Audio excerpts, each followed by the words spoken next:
Good morning. It's Teresa. I'd almost forgotten. I want to continue what I was talking about yesterday about managing time and scheduling things. I also have a list here of things that I need to discuss. I'm also going to tell you what I sold yesterday. I don't have any pictures of those things. I do have the boxes right here behind me. You see them. And what I listed yesterday. I'm not going to show any of that either. You can see some of the board games over here on this side behind me. I've got some wooden toys up there. As you look at this junk behind me, I want to explain that I do refinish some furniture, and I make some lamps and things like that, and this is my work area behind me.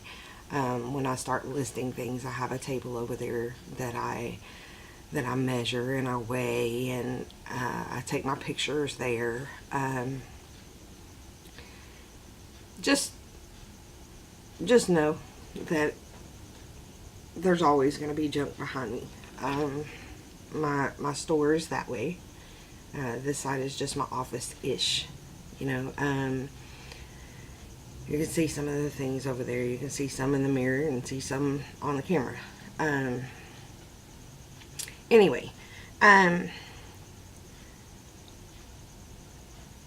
been thinking a lot about how I can change my schedule to be more productive.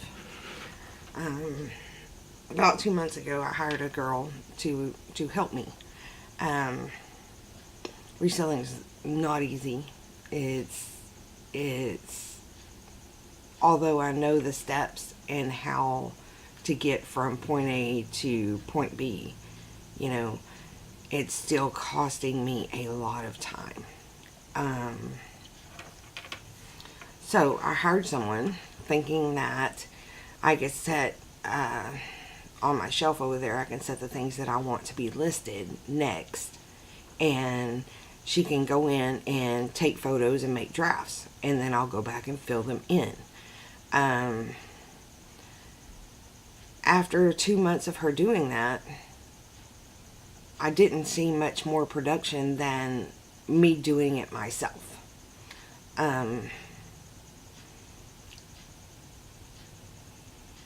Here's the thing: if you're thinking about hiring someone, this is not my first rodeo. It's not the first person that I've ever hired to help me. I did have a really good person for about a year. Very interested. Anyway, she was just slow.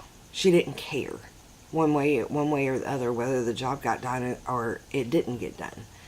I had her scheduled for 3 days a week, and she called in one day every single week. And one week I had a goal of having 100 items drafted, so that if I'm at an auction, all I have to do is go into my drafts and hit list, or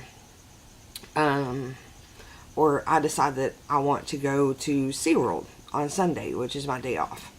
You know, I can still go in there and hit list, and I'm still listing every single day.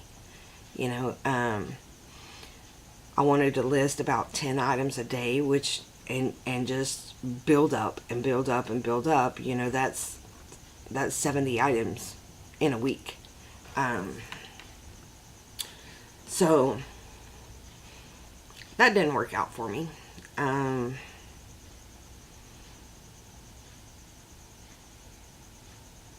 Well, anyway, so that was money that I was wasting. It was $200 out of my pocket every single week for someone to do nothing. You know, I had every intention of her cleaning and organizing the shop, keeping up with the things that come in, cleaning those items, writing them down, you know, or putting them in the system, But I'm stuck doing all of that because I fired her. Anyway, I've been doing it for years without someone, so I was just trying to make the next move. Maybe October-ish, I'll hire someone else because that's the busy season and everything is going to be rocking and rolling, and there's no way that I can keep up. Anyway, or maybe my daughter, she can pitch in a couple of days a week. She's going to school right now for a dental hygienist. Anyway, let's get off of that and move on. I don't want this to be, oh, excuse me, train break.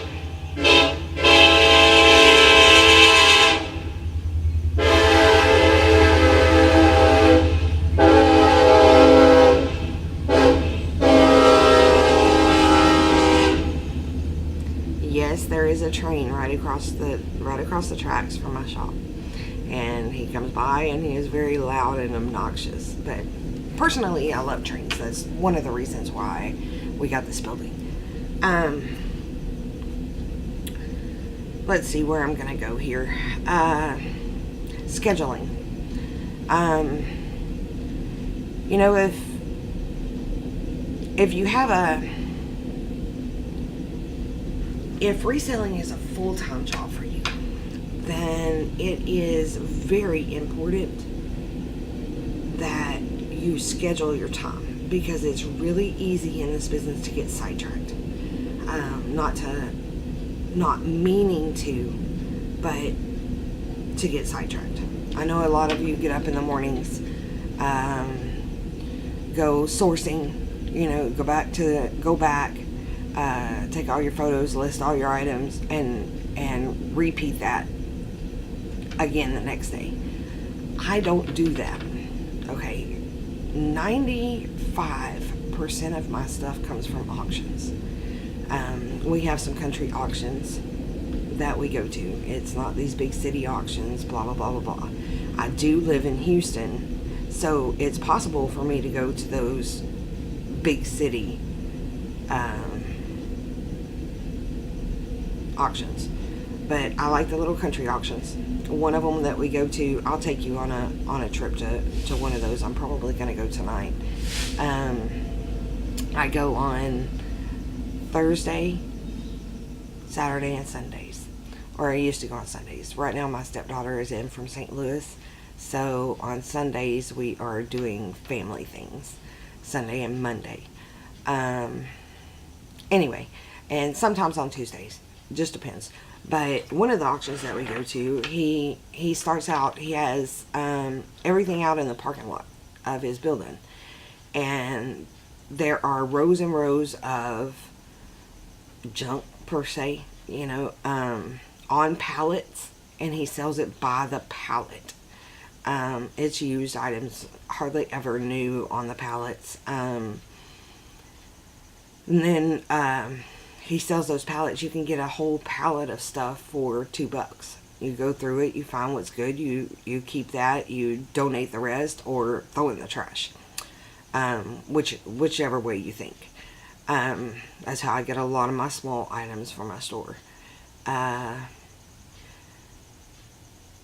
The next part, you walk out by the road and he has rows and rows of stuff that people have brought from storage units or flea markets or whatever, wherever they may be getting these things. Leftover garage sale.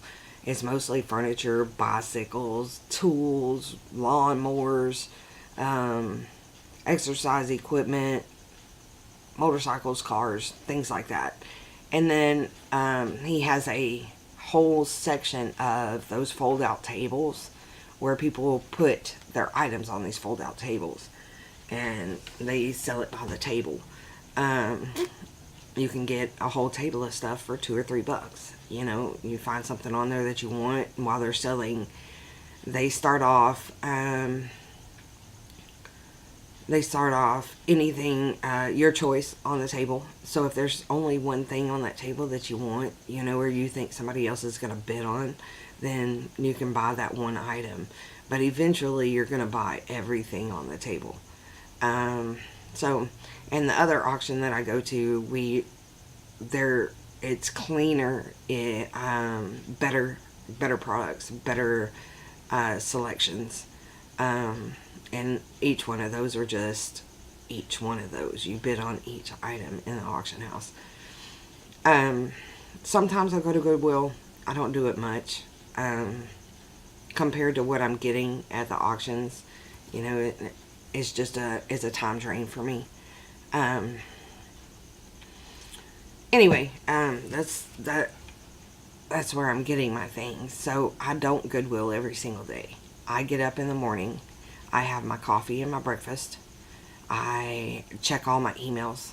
I check all my notifications. Blah blah blah blah blah. Get back to people. Then I come in here and do a little bit of organizing and cleaning from the day before, pulling items that I want to list for the day until 10 o'clock. And then 10 o'clock, I open my doors of my shop and start listing. I list almost all day. A big thing for me to do while I'm listing, because listing gets so monotonous, it's so boring. I have a record playing, an album playing in the background, making sure that it's not going to scratch, it's not going to skip, that it's a perfect album before I list it. So I have that album playing on my radio right here on the other side of this wall. I also have another TV right up here where I watch videos. I watch YouTube videos. Sometimes I watch the Astros games. But, and I stay motivated to do what I'm doing, to make money. And that's the point of all of this, is make money. So, I might have to stop and go handle some customers, I might have to stop and read something off of a Facebook ad or a Buku ad or a Craigslist ad, and get a product ready for them to pick it up. Let's see. But most of all, I am serious about building my store back at this point. On this particular eBay account, I want to have 500 items in my store by October 1st. I want there to be 500 items. Here, right now, in a slow time, I have 140 maybe in my store, and I'm selling one a day. So I think that if I get 200 items, I'll sell 2 a day, or 300 items, I'll sell 3 a day until it completely picks up. We go through this every year. It's nothing new. I've had my eBay for a very long time. I just let it run out. It wasn't my focus. Building my store was my focus. And now I've fallen behind and I need to get back up. So I am dedicating most of my time to my eBay right now.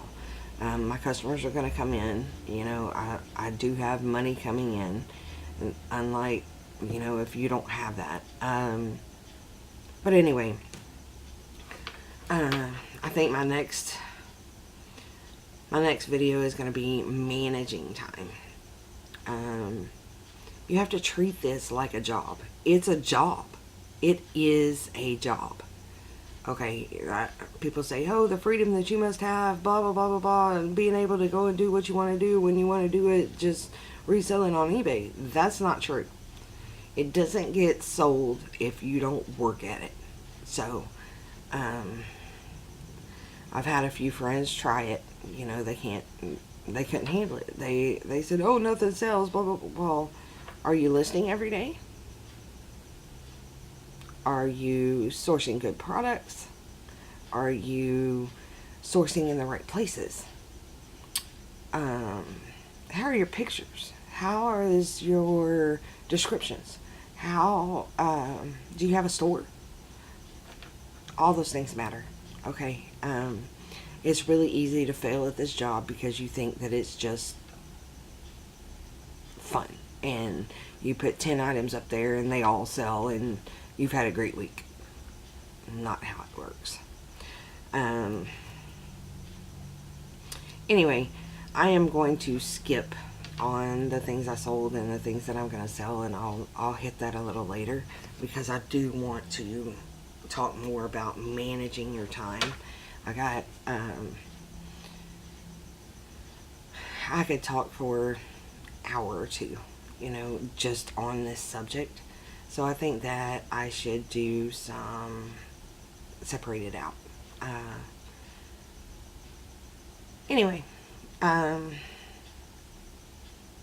think I'm going to get out of here, get to work. This is a time drain. Everybody knows it, but I need to do it for myself so that I can go back and watch and listen to what I was thinking. And maybe I can answer my own questions. Anyway, like, subscribe to listen to me babble.